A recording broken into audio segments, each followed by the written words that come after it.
नमस्कार मित्रांनो, सुस्वागतम. तू ही रे माझा मितवा या मालिकेच्या आजच्या भागामध्ये आता वल्लभरी मामी सर्वांसमोर अर्णवला म्हणते की मी तुला पुन्हा एकदा विचारते की तू माझ्या आकाशला कंपनीच्या बोर्ड ऑफ डायरेक्टरवर घेणार आहेस की नाही. तेव्हा आता अर्णव सुद्धा स्पष्ट शब्दात नाही असे म्हणतो. तेव्हा मात्र मामी लगेच म्हणते की थँक्यू, सगळ्यांना खूप खूप थँक्यू. माझा वाढदिवस इतका स्पेशल करून मला जे काही सरप्राईज गिफ्ट दिलं त्या सगळ्यासाठी. आणि तो केक उचलते आणि फेकून देते आणि म्हणते की थँक्यू. तेव्हा मात्र मामीच्या हे जे काही हे वर्त आहे तर त्याने मात्र सर्वांना राग येतो. तर आजी तोंडालाच हात लावते आणि अंजलीला खूप असं वाईट वाटतं. तर अविनाश मामा यांना खूप राग येतो. अविनाश मामा म्हणतात की वल्लभरी अगं हे काय केलंस. आकाशला सुद्धा आपल्या मम्माचा खूप असा राग येतो.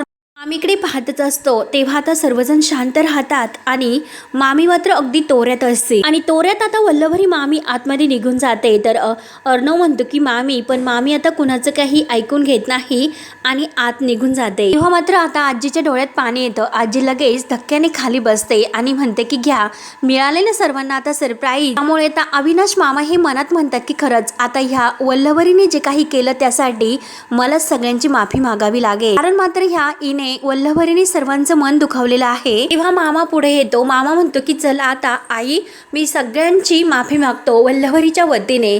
तेव्हा मात्र आता आजी म्हणत असते की हे बघ, अरे दरवेळेस मात्र वल्लभरी असे वागत असते आणि तू सर्वांची माफी मागत असतो. आज सगळ्यांसमोर तिने आज तुझा असा अपमान केला आणि सगळ्यांचा तर केलाच केला, परंतु एक आई म्हणून अरे मला काय वाटलं असेल. परंतु अविनाश, मी तुला खरं सांगू, अरे ही वेळ तर तू स्वतःवर आणून घेतलेली आहे. तेव्हा आता सुभद्रा आजी रडते आणि म्हणते की आकाश आणि अर्णव हे दोघेही भाऊ आहेत, ते दोघेही एक आहेत, पण हा हक्काचा विषय आला तरी कुठून. आणि अविनाश जर हे असंच चालत राहिलं तर हे घर मात्र फार काळ नाही टिकणार. त्यामुळे तू आत्ताच ह्या वल्लभरीला आवर. तर आता अविनाशच्या डोळ्यात सुद्धा पाणी येतं. तो आईला म्हणतो की आई, कसं आवरू मी तिला. अगं आई, तुझ्या मुलाला काय असं धड जमलं ग आयुष्यामध्ये. तेव्हा अंजली पुढे येते. अंजलीला सुद्धा खूप वाईट वाटतं. अंजली म्हणते की मामा, अरे असं काय बोलतोस तू. अरे सोन्यासारखं मन दिलं तुला देवाने. तेव्हा अर्णव सुद्धा मामाला म्हणतो की अरे मामा, तू सुद्धा असं मनाला का खाऊन घेतोस. अरे एका वडिलांसारखं प्रेम तू आम्हाला दिलं. अरे मामा, तुम्ही जर नसतात तर आम्ही रस्त्यावर आलो असतो. तेव्हा आता अविनाश मामा म्हणतात की अरे अर्णव, काय बोलतोस तू हे. आणि हे बघ, काही झालं तरी आपण एक कुटुंब आहोत. वल्लभरीचं आज जे काही चुकलेलं आहे तर ती चुकलीच, त्यामुळे तिला माफ नाही करू शकणार. आणि आपल्या डोळ्यातील पाणी पुसतो. आणि तुम्हाला कशी जाण आहे तशी तिला सुद्धा असायला हवी होती. नाही, तिने आज सगळ्यांना तुम्हाला दुखावलं. त्यामुळे आता अविनाश सर्वांसमोर हात जोडतो आणि सर्वांना सॉरी म्हणतो. तेव्हा सर्वांना मात्र वाईट वाटतं आणि आता अविनाश आत निघून जातो. तेव्हा आकाश सुद्धा उठतो आणि तो अर्णवला सॉरी दादा असे म्हणतो. तेव्हा आता अंजली पुढे येते. अंजली अर्णवला म्हणते की मी काय म्हणते की तू आकाशला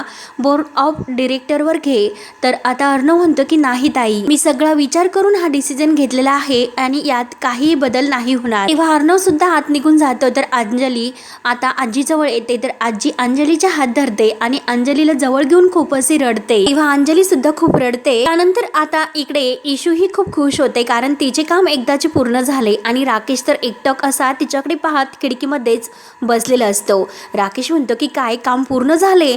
तर इशू म्हणते की हो. राकेश म्हणतो की काय पूर्ण झालं. तर खरंच क्या बात है ईश्वरी जी, मान गए इंदौर वाले सुद्धा किसी के कम नहीं. हा आता इशू सुद्धा म्हणते की शुक्रिया शुक्रिया राकेश जी. पण राकेश जी, अहो तुम्हाला एक सांगू का, तो अर्णव राजशिर्के आहे ना, एक असा मौका नाही सोडणार माझी चूक दाखवण्याचा. त्यामुळे नाही, आता मात्र मी सर्व काम पूर्ण केले आणि आता मात्र मला कोणतेही टेन्शन नाही.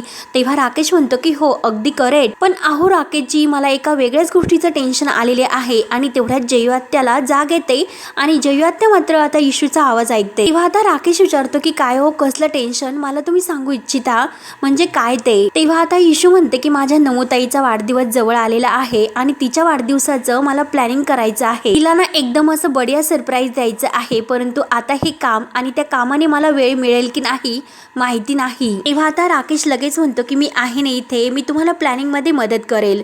तेव्हा आता इशू म्हणते की खरंच. आणि जयवात्या हे सर्व ऐकते. राकेश म्हणतो की खरंच म्हणजे काय, ऑफकोर्स करेल. तेव्हा आता इशू खुश होते आणि तुम्ही जर मदत करणार असाल तर माझी परेशानीच मिटून गेली. तेव्हा आता राकेश म्हणतो की हे बघा ईश्वरीजी, काही एक टेन्शन घेऊ नका. तुम्हाला जी काही सगळी मदत लागेल ती सर्व मदत मी करेल, तुम्ही फक्त मला सांगा की काय करायचे आहे ते. तेव्हा इशू म्हणते की हो हो. राकेश म्हणतो की ठरलं ना, डन. मग इसी बात पे एक चाय हो जाए, एक कप. तर इशू म्हणते की हो चालेल. आणि बाय द वे ईश्वरीजी, अहो सॉरी बर का, मी तुम्हाला खिडकीतून असा चहा देतो, कारण कसं आहे की इतक्या रात्री तुमच्या घरामध्ये येणं ही मला नाही पसंत पडत. तेव्हा आता इशू म्हणते की अहो पण किती वेळ झाले तुम्ही असे बाहेर उभे आहात. राकेश म्हणतो की पण काय झालं त्यात. आणि एक गोष्ट सांगतो मी तुम्हाला ईश्वरीजी, अहो काही झालं तरी आपण मात्र आपली मर्यादा सोडायची नसते माणसाने, असं आता राकेश जेव्हा म्हणतो. तर जयवात्याला आता राकेश बद्दल आणखीन प्रेमाची भावना वाटते. जयवात्याला असं वाटतं की नक्की राकेश चांगला आहे म्हणून. तेव्हा राकेश म्हणतो की मी बाहेर तर बाहेर, पण मदत तर होती ना तुम्हाला, मग ते महत्वाचं आहे. म्हणजे कसं की तुम्ही एकट्याच काम असं करत बसला असता तर तुम्हाला झोप लागली असती, म्हणून मी मुद्दाम तुम्हाला कंपनी देण्यासाठी थांबलो होतो. तर ईश्वरी हसते आणि हो असं म्हणते. आणि आता राकेश ईश्वरीला म्हणतो की बरं चहा गार होईल, घ्या आता. तेव्हा आता हे सर्व बघून आता जयवात्या मनात म्हणते की खरंच हे राकेशजी ईश्वरीची किती काळजी करतात. दुसरा जर कोणी असता तर म्हणजे एखादा माणूस अगदी बहाणा बनून आत आला असता, परंतु तो तर रात्रभर असा तिच्यासाठी उभा आहे. तेव्हा मात्र आता जयवात्या अगदी खुश होते. आणि आता राजेशने सुद्धा आत्याला पाहिलेलं असतं, म्हणून राजेश आता आत्याला खुश पाहून अगदी खुश होतो. म्हणजे झालं एकदाच आत्याच्या नजरेमध्ये मी चांगला सर्वोत्तम असा पुरुषोत्तम, एक चांगला माणूस म्हणून माझी आता ओळख निर्माण झाली. त्यानंतर आता दुसऱ्या दिवशी इशू ही खूप अशी घाई करून तयार होते. अगं माझा लॅपटॉप कुठे आहे. तर नमू म्हणते की अगं ताई आहे तिथे टेबलवर, आणि नमू तिच्या हातामध्ये डबा देते. तर इशूची अगदी घाई आणि धांदल सुरू असते. तर जयवात्या चहा घेत असताना म्हणते, ए भगवान किती गडबड आहे ग तुझी, तुझ्यापेक्षा लहान शाळेत जाणारी मुलं बरी. हिच्या हातात सर्व काही दिल्यानंतर मात्र ही शाळेत जाणार. आणि आता हिचं सुद्धा तसंच आहे. तर आता म्हणजे इशू म्हणत असते की आत्या अगं नीट माझी झोप रात्री झाली नाही म्हणून हे सर्व होते. तर जयात्या म्हणते की हो हो, एक गोष्ट मात्र तू लक्षात ठेव, आज मात्र वेळेमध्ये घरी ये, आणि आज जर तू येण्यासाठी उशीर केला तर उद्याच्या उद्या मी तुमच्या दोघींचंही पार्सल इंदोरला पाठवून देईल. तेव्हा आता इशू म्हणून जाते की इंदोरला लवकर घरी परत जायचं, म्हणून तर हे सर्व सुरू आहे ना. तेव्हा आता जयात्या चहा पिता पिता थांबते आणि इशूला विचारते की म्हणजे काय.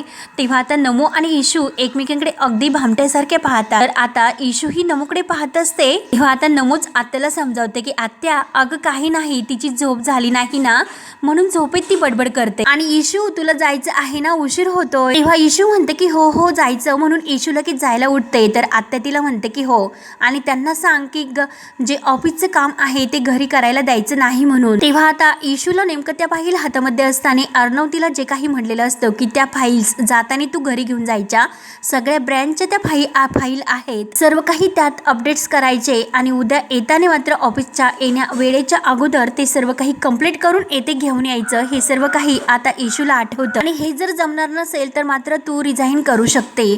तेव्हा आता इशू ही लगेच गणूबाप्पाला म्हणते की गणूबाप्पा अरे त्या कुचकट माणसापासून मला वाचव रे, त्याच्या मनामध्ये कधी काय येईल आणि तो काय काम देईल हे काहीही सांगता येत नाही, म्हणून ईश्वरीला टेन्शनच येते. आणि तेवढ्यात दरवाजात राकेश येतो आणि राकेश ईश्वरीकडे पाहत असतो. आणि ही इंदोरी जिलेबी आता ऑफिसला निघालेली दिसते. मग कसंही करून आता मात्र हिला हे ऑफिस सोडायला लावावं लागेल. आणि तेवढ्यात राकेश आत येतो. तर आता जयवतेही जोरात ओरडत ही इशूला म्हणते की ओ ध्यानशेन. तेव्हा आता इशू म्हणते की कोण. तर आत्या म्हणते की अगं तू आणि दुसरं कोण, अगं तुझं लक्ष कुठे आहे, तुला ऑफिसला नाही जायचे का. आता इशू म्हणते की हो ना आत्या जायचं आहे, म्हणून इशू जायला निघते. तर राकेश आत येतो आणि गुड मॉर्निंग असं म्हणतो. तर इशू त्याच्याकडे खुशून बघून हसते आणि इशूकडे बघत म्हणतो की ईश्वरजी तुम्ही ऑफिसला निघालात का. तर इशू खुशून हो म्हणते. तर राकेश म्हणतो की मी काय म्हणतो, तुम्ही पुन्हा एकदा विचार करा, जर तुम्हाला नोकरीमध्ये इतका त्रास होत असेल, मला फक्त 2 दिवस द्या, मी तुमच्यासाठी एक दुसरं आरामात काम पाहतो, तुम्ही ही नोकरी सोडून द्या. तेव्हा मात्र आता इशू म्हणते की नाही अहो ही नोकरी सोडून मला नाही चालणार, कारण मी चॅलेंज घेतलेलं आहे.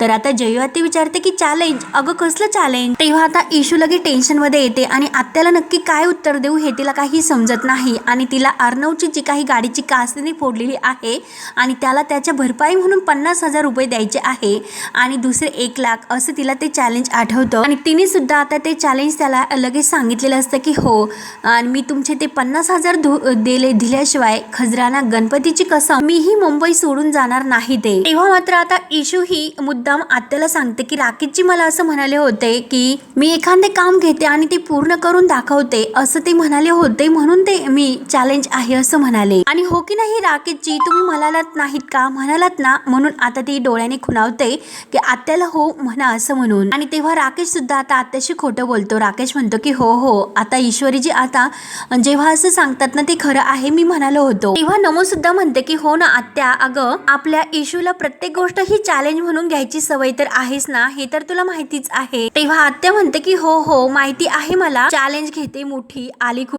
तेव्हा आता इशू म्हणते की बरं राकेशजी तर राकेश लगेच म्हणतो की हो हो माहिती आहे आणि मी त्यांना म्हणालो सुद्धा तसे.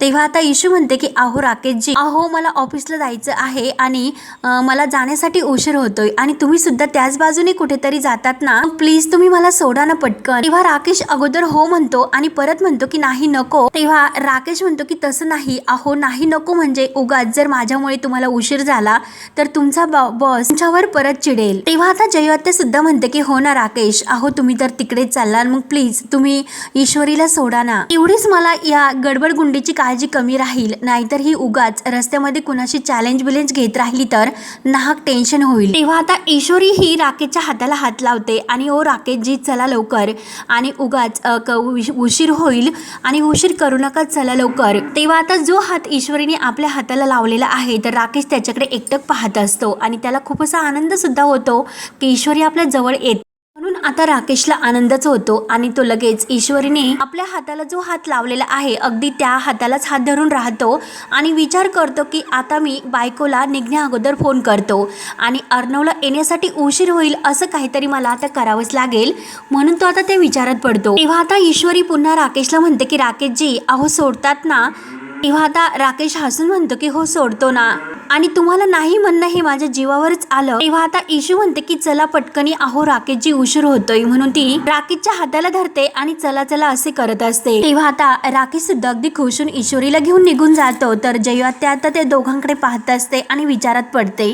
त्यानंतर मात्र आता इकडे अंजली ही नाश्ता वाढत असते परंतु आकाश अविनाश मामा आणि आजी हे तर आपल्या मामीचं जे काही रात्रीचं वागणं आहे त्यामुळे खूप नाराज असतात. सर्वांचे चेहरे पडलेले असतात आणि कुणाचं नाश्ता करण्यासाठी सुद्धा मन लागत नाही. तेव्हा अंजली सर्वांकडे पाहते तेव्हा आजीला सुद्धा आता ह्या वल्लभरीचं जे काही बोलणं आहे तर ते बोलणं आठवते आणि आजीला सुद्धा खूप असा मनस्ताप होत असतो. आणि आकाशला सुद्धा आपल्या मम्माने केक फेकून दिला आपण तिच्यासाठी इतकं छान असं प्लॅनिंग केलं तरी सुद्धा त्याचं तिला काही घेणं नाही आणि तो केक तिने डायरेक्ट फेकून दिला म्हणून आकाशला वाईट वाटतं.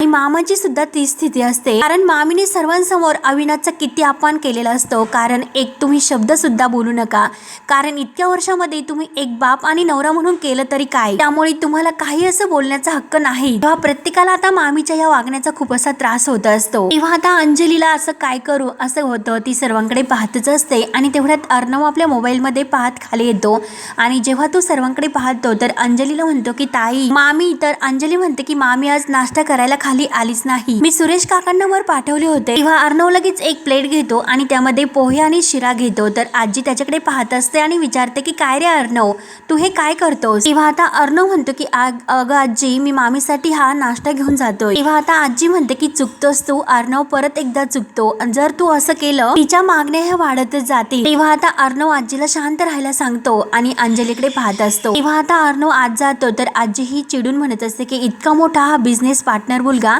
आणि त्याला नफा तोट्याचे सर्व काही हिशोब कळतात त्याला मात्र आपली मामी कशी आहे हे कळत नाही. आणि जे लोक आपलं ऐकत नाही म्हणून आपण गप्प बसायचं आणि ते आपलं ऐकत नाही म्हणून आपण कायम हे जे काही करतो तर त्यांच्या सोयीचंच ठरतं ना ते. तेव्हा आता अंजली आजीला शांत राहायला सांगते की अगं आजी आपल्याला अर्णवचा स्वभाव तर माहितीच आहे तो ऐकतोस का कोणाचं. तेव्हा आता आजी सुद्धा वैतागून म्हणते की हो ना मग बोलूनच काय उपयोग बोलणंच असं खुटतं म्हणून आजीला आणखीन टेन्शन येते. त्यानंतर अर्णव इकडे मामीच्या रूम मध्ये येतो तर मामी ही रडत असते. आता अर्णव मामीला मामी असे म्हणतो परंतु मामी लगेच आता तिचा अवतार बदलते आणि ती चक्क आता अर्णव समोर हात जोडते की अरे अर्णव माझ्या सोन्या खरंच मी खूप चुकले रे अरे काल मी कसं बोलले हे तुला. तेव्हा आता अर्णव म्हणतो की मामी हे तेव्हा ऐकायला मी नाही आलो, हे बघ तू अगोदर खाऊन घे, मी तुझ्यासाठी नाश्ता घेऊन आलेला आहोत. तेव्हा आता मामी डोळ्यामध्ये पाणी आणत अर्णवला म्हणते की किती काळजी करशील रे तू माझी. अरे तू स्वतः माझ्यासाठी नाश्ता घेऊन आलास आणि मी बघणार आहे काय किती आणि किती कसं तुला वाईट बोलले. अरे तुझ्यावरती माझ्या अर्णववरती मी अविश्वास दाखवला. अरे मला 2 मुलं आहेत हे मी कसं विसरले रे. एक माझा अर्णव आणि एक माझा आकाश. आणि माझा मोठा मुलगा धाकट्याचं कसं वाईट चिंतेल बरं. अरे जे आहे ते तुमच्या दोघांचं आहे हे विसरूनच गेले होते, म्हणून आता खूप अशी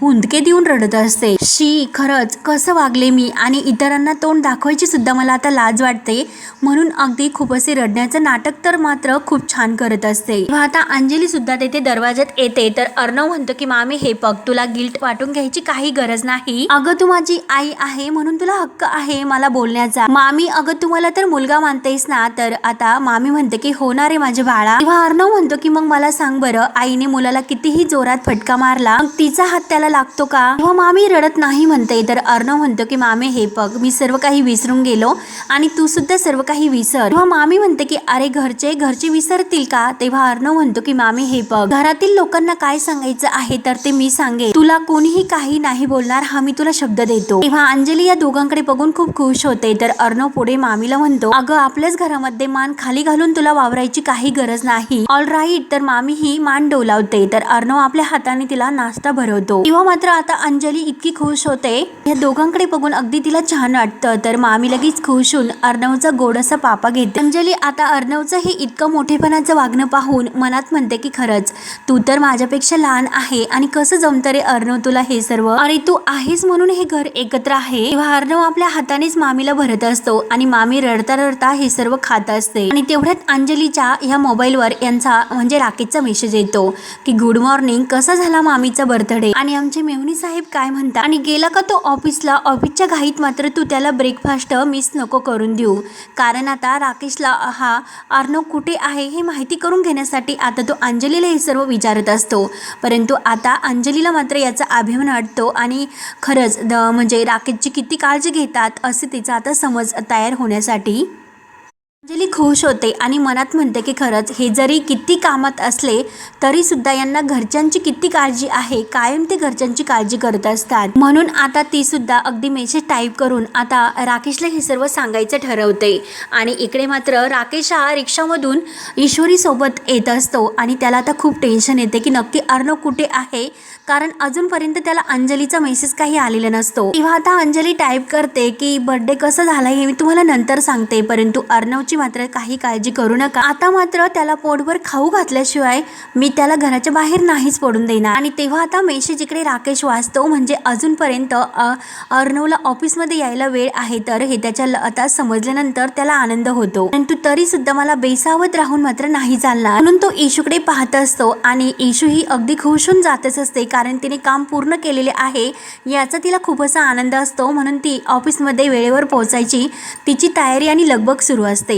तर राकेश हा एकटक तिच्याकडे पाहतो आणि मित्रांनो हा भाग येथे संपतो. पुढील भागामध्ये राकेश आता जे काही ईश्वरीला मुद्दाम काहीतरी करतो त्यामुळे आता ईश्वरीकडून एक चूक होती, त्यामुळे आता अर्णव तिला एक ड्रेस घालण्यासाठी देतो आणि तो ऑचवनचा असतो. तेव्हा मात्र आता अर्णव तिच्या हातामध्ये तो ड्रेस देताना ईशूला म्हणतो की हे बघ कोणतंही काम छोटं मोठं नसतं आणि जेव्हा तिला ज्या ठिकाणी काम दिलेलं असतं तर त्या ठिकाणी आग लागलेली असते. आणि तेव्हा आता अर्णवला हे समजतं. अर्णवनं आता हे समजल्यानंतर त्याला खूप मोठा धक्का बसतो. तर ईशू इकडे आग पाहते आणि आग लागलेली आहे बघून तिला खूप मोठा असा धक्का बसतो. ती खूप घाबरते आणि किंचाळत असते. तेव्हा अर्णव आता तेथे तिला वाचायला येतो. आगीतून मात्र जे काही स्पार्क उडत असतात तर त्या म्हणजे संकटातून तो इशूला वाचवतो आणि इशू घाबरतच आता अर्णवच्या मिठीत येते आणि दोघे एकमेकांकडे पाहत असतात. तेव्हा आता मित्रांनो पुढे काय होते हे पाहण्यासाठी आपल्या चॅनलला नक्की सबस्क्राईब करत राहा. धन्यवाद.